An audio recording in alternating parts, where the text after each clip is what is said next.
IT city computer classes દ્વારા પ્રમાણપત્ર વિતરણ સમારોહ યોજાયો। વિરમગામ શહેરમાં આજે એક સુંદર કાર્યક્રમનું આયોજન કરવામાં આવ્યું, જેમાં આઈટી સિટી કોમ્પ્યુટર ક્લાસીસના સંચાલક અરશદભાઈ ઘેસિયા દ્વારા આઈટી સિટી કોમ્પ્યુટર ક્લાસીસમાં વિવિધ કોર્સ પૂર્ણ કરેલા વિદ્યાર્થીઓને પ્રમાણપત્ર વિતરણ કરવામાં આવ્યા। રામ મહેલ મંદિરના સત્સંગ હોલ ખાતે યોજાયેલ આ સમારંભમાં વિદ્યાર્થીઓમાં ખૂબ જ ઉત્સાહ જોવા મળ્યો હતો। આ સમારંભમાં પ્રમાણપત્રોનું વિતરણ વિરમગામ યુવા ધારાસભ્ય હાર્દિકભાઈ પટેલના વરદ હસ્તે કરવામાં આવ્યું હતું। સાથે સાથે તેઓએ વિદ્યાર્થીઓને શુભકામનાઓ પાઠવી અને વધુ નિષ્ઠા અને મહેનત સાથે જીવનમાં આગળ વધવા પ્રેરણા આપી હતી। ઉલ્લેખનીય છે કે આઈટી સિટી કોમ્પ્યુટર ક્લાસીસે આજે પોતાની સફળતાના 24 વર્ષ પૂર્ણ કરીને 25મા વર્ષમાં મંગલ પ્રવેશ કર્યો છે। છેલ્લા 24 વર્ષથી સંસ્થા શહેર અને તાલુકાના હજારો વિદ્યાર્થીઓએ આધુનિક કોમ્પ્યુટર શિક્ષણની તાલીમ લઈને પોતાનું કેરિયર બનાવ્યું છે। આ પ્રસંગે પરમ પૂજ્ય મહામંડલેશ્વર રામકુમારદાસ બાપુ, વિરમગામ લાયન્સ ક્લબના નવા પ્રમુખ નરેન્દ્રભાઈ પ્રજાપતિ, ડોક્ટર કુબાવત સાહેબ સહિત ક્લાસીસના વિદ્યાર્થીઓ મોટી સંખ્યામાં ઉપસ્થિત રહ્યા હતા। આ સમગ્ર કાર્યક્રમનું સફળ સંચાલન રાજુભાઈ દવે દ્વારા કરવામાં આવ્યું હતું। Munna Vavra, India crime coverage news, Viramgam.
Doctor Kubavat સાહેબ અને મંદિરના ટ્રસ્ટી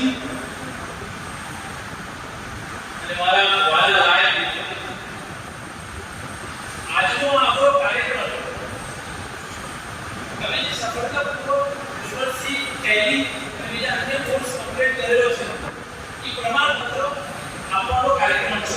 આજુબાજુના ગામડાના લોકોને કોમ્પ્યુટરની અંદર સફળ બનાવવા માટે જે આઈટી સિટી કોમ્પ્યુટરના માધ્યમથી જે મહેનત કરી રહ્યા છે એના પ્રમાણપત્ર વિતરણ કાર્યક્રમમાં મંચ ઉપર ઉપસ્થિત પરમ પૂજ્ય રામકુમારદાસ બાપુ આજે જેમના માધ્યમથી આ કાર્યક્રમમાં આવવાનું થયું તો આઈટી સિટી કોમ્પ્યુટરના કરતા હલકામાં નરસિંહભાઈ આવનારા દિવસમાં જે વિરમગામ લાયન્સ ક્લબના પ્રમુખ કરવાના છે એવા માન્ય નરેન્દ્રભાઈ પ્રજાપતિ, જેમના ત્યાં તમામ દર્દનો ઈલાજ છે અને ગામડામાંથી લોકો કોઈ મોટી હોસ્પિટલમાં નહીં પણ એમની લાલ પીળી સફેદ ગોળી ખાય તો પણ સારું થઈ જાય।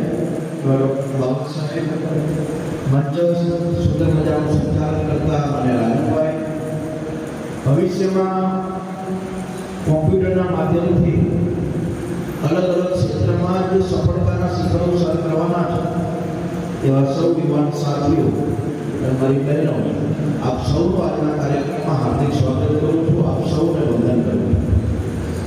આપણા સૌ માટે અંદર ખૂબ સારી બાબત એ છે કે જ્યારે 2007-8માં રાજ્ય સરકારે એક નિર્ણય કરેલો કે સરકારી નોકરીમાં તમારે પ્રવેશ કરવો હોય અથવા પરીક્ષા આપવી હોય તો ફરજિયાત CCC નો કોર્સ કરેલો હોવો જોઈએ. અને ત્યારે વિરમગામની અંદર બહુ ઓછા લોકો કોમ્પ્યુટરના ક્લાસીસ હતા. અને તમને નવાઈ લાગશે કે અત્યારે ધારાસભ્ય તરીકે તમારા બધાની વચ્ચે આવવાનો અવસર મળ્યો છે, પણ મારી 2010-11માં જે કોલેજ પતી એટલે મેં તલાટીની પરીક્ષા માટે એપ્લાય કરેલો અને એમાં CCC નો કોર્સ ફરજિયાત હતો.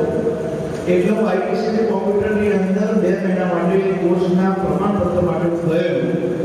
જોગાનું જોયું મને દર્શનભાઈ કોઈ કારણસર મને પ્રમાણપત્ર ન મળે અને એનો આનંદ મને હવે થાય કે સારું થયું ન મળ્યું, નહીં તો તલાટીનો ધારાસભ્ય ન મળે.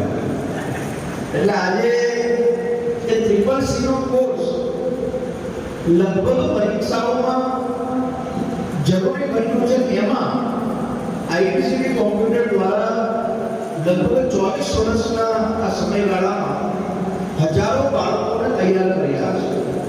અને જેમને એક દાખલો આપ્યો ઉપરોના એક યુવાનો, એ માત્ર એક દાખલો હશે, પરંતુ એવા અનેક યુવાનો હશે કે જેમને એમના ત્યાં CCC, ટેલી જેવા અનેક કોર્સો કરીને અત્યારે સરકારી નોકરીઓની અંદર સેવા આપે છે.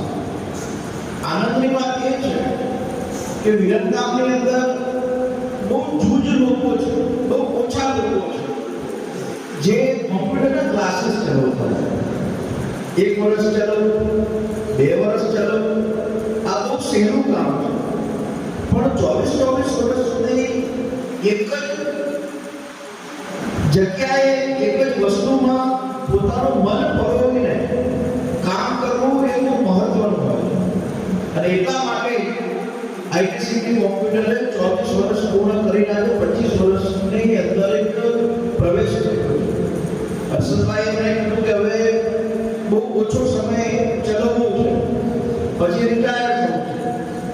એટલે મેં કીધું, મનમાં એવું વિચાર્યું કે હજુ તો એમની ઉંમર 40-45 વર્ષ જેવી લાગે છે, રિટાયર આટલી ઉંમરે ક્યાંથી સમજાય? એકદમ યંગ છે, એકદમ યુવાન જેવા લાગે છે. એટલે મારી આજના બાપુલાની બધાની હાજરીમાં એક આપની વિનંતી છે કે આપના જેવા લોકોની વિરમગામમાં હજુ લાંબો સમય સેવાની જરૂર છે, જેથી કરીને આપણે આવનારી પેઢીને વ્યવસ્થિત ભવિષ્ય માટે તૈયાર કરી શકીએ. દર્શનભાઈ હજુ થોડી વધુ સેવા આપે એમના પરિવારની અનુકૂળતાથી એવી મારી આપને એક હૃદયના ભાવથી ખૂબ ખૂબ વિનંતી પણ છે.